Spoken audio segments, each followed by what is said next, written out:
प्रेम से बोलिए शीतला माता की जय। हिंदू धर्म में कई ऐसे पर्व हैं और व्रत हैं जो केवल आस्था ही नहीं बल्कि जीवन की सही दिशा देने का संदेश भी देते हैं। उन्हीं पावन पर्वों में से एक है शीतलाष्टमी, जिसे कई स्थानों पर बसौरा भी कहा जाता है। धार्मिक ग्रंथों में बताया गया है कि देवी शीतला का महत्व विशेष रूप से स्कंद पुराण में वर्णित है। इस पवित्र ग्रंथ के अनुसार शीतला माता रोगों से रक्षा करने वाली देवी है। खासकर चेचक जैसे रोगों की देवी के रूप में उनका उल्लेख मिलता है। चैत्र मास के कृष्ण पक्ष की अष्टमी तिथि को शीतला माता का व्रत और पूजा की जाती है। कई स्थानों पर यह पूजा सप्तमी तिथि से ही प्रारंभ हो जाती है।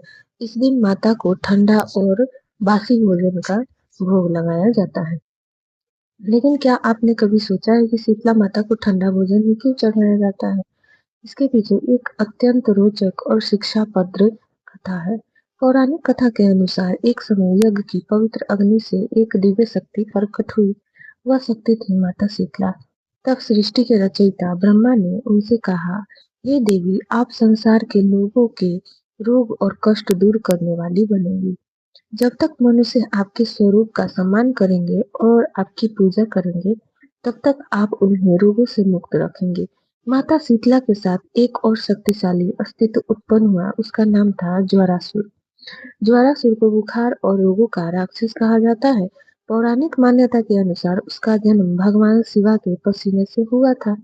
माता शीतला और ज्वारासुर दोनों देवताओं से मिलने के लिए यात्रा पर निकल पड़े, लेकिन रास्ते में एक अद्भुत घटना घटी। माता शीतला के पास जो उड़द की दाल के बीज थे, वे अचानक चेचक के कीटाणु में बदल गए। जब वहां भी माता जाती, वहां लोगों को बुखार और चेचक होने लगती। यह देखकर देवता अत्यंत चिंतित हो गए। देवताओं ने माता शीतला से विनती की, हे देवी, आप इस रोग के कारण भी हैं और इसका समाधान भी। कृपा करके इन रोगों को नियंत्रित करें और पृथ्वी पर जाकर मनुष्य की रक्षा करें। माता शीतला देवताओं की प्रार्थना सुनकर पृथ्वी पर आने के लिए तैयार हो गई। उनका पहला पड़ाव था एक महान राजा का राज्य, राजा विराट का राज्य। राजा विराट भगवान शिव के महान भक्त थे। जब शीतला माता उनके दरबार में पहुंची तो उन्होंने राजा से कहा, हे राजा, यदि तुम मेरी पूजा करोगे और मुझे अपने राज्य में स्थान दोगे तो मैं तुम्हारे राज्य को रोगों से मुक्त रखूंगी। राजा विराट ने माता की पूजा करने की सहमति तो दी, लेकिन उन्होंने यह स्वीकार करने से इनकार कर दिया कि शीतला माता भगवान शिव से भी ऊपर है। यह सुनकर माता क्रोधित हो गई। उन्होंने राजा से कहा, यदि तुम मेरा सम्मान नहीं करोगे तो मैं तुम्हारे पूरे राज्य में रोग फैला दूंगी। लेकिन राजा अपने निर्णय पर अडिग रहा। तब शीतला माता ने क्रोध में आकर पूरे राज्य में 75 प्रकार के चेचक के रोग फैला दिए। कुछ ही समय में पूरे राज्य में हाहाकार मच गया। लोग बीमार पड़ने लगे। कई लोगों की मृत्यु हो गई। राजा विराट भी यह सब देखकर दुखी हो गए। आखिरकार राजा विराट ने माता शीतला से क्षमा मांगी। उन्होंने माता की पूजा की और उसने प्रार्थना की, हे माता, हमारी भूल को क्षमा करे और हमारे राज्य को रोगों से मुक्त करे। माता शीतला का हृदय दया से भर गया। उन्होंने अपने आशीर्वाद से पूरे राज्य को रोग मुक्त कर दिया। धार्मिक ग्रंथों में शीतला माता का स्वरूप अत्यंत अद्भुत बताया गया है। माता गधे पर सवार होती है और उनकी 4 भुजाएं होती है। उनके हाथों में होती है नीम की झाड़ू, पंखा, एक छोटा कटोरा, जल से भरा पात्र। इन सभी वस्तुओं का गहरा प्रतीक अर्थ है। नीम की झाड़ू से माता रोगों और कीटाणुओं को साफ करती है। पंखे से वे वातावरण को शीतल करती है। कटोरे में वे रोगों को एकत्र करती है और गंगा जल से भरे पात्र से पूरे घर को शुद्ध करती है। इसी कारण उनका नाम पड़ा शीतला, अर्थात शीतलता देने वाली माता। अब सुनिए शीतला माता की सबसे प्रसिद्ध कथा। एक बार चैत्र मास आया, होली का पर्व समाप्त हुआ। कुछ दिनों बाद शीतला सप्तमी का समय आया। लोगों ने माता के स्वागत में तरह तरह के पकवान बनाए, लेकिन लोगों ने एक बड़ी भूल कर दी। उन्होंने माता को गर्म भोजन का भोग लगा दिया। गर्म भोजन खाने से माता के शरीर में जलन होने लगी। उनके अंग अंग में छाले पड़ गए। माता पीड़ा से व्याकुल होकर दौड़ते दौड़ते एक कुम्हार के घर पहुंची। माता ने कुम्हार से कहा, बेटा, मेरा शरीर जल रहा है, मुझे शीतलता दो। कुम्हार ने तुरंत ठंडी मिट्टी लाकर माता के शरीर पर लेप कर दिया। इससे माता को थोड़ी राहत मिली। फिर कुम्हार ने अपने घर में रखा रात की बनी रोटी और रबड़ी माता को खाने के लिए दी। ठंडा भोजन खाने से माता का ताप शांत हो गया। माता कुम्हार की सेवा से बहुत प्रसन्न हुई।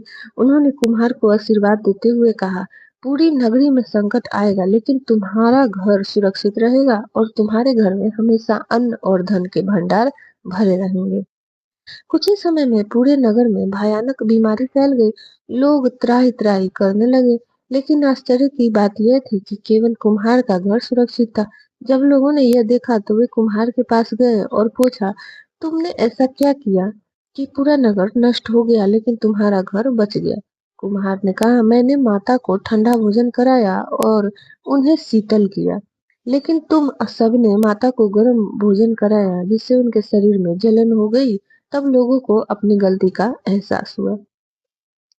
कुमार ने बताया कि माता नीम के पेड़ की छाया में बैठी हैं।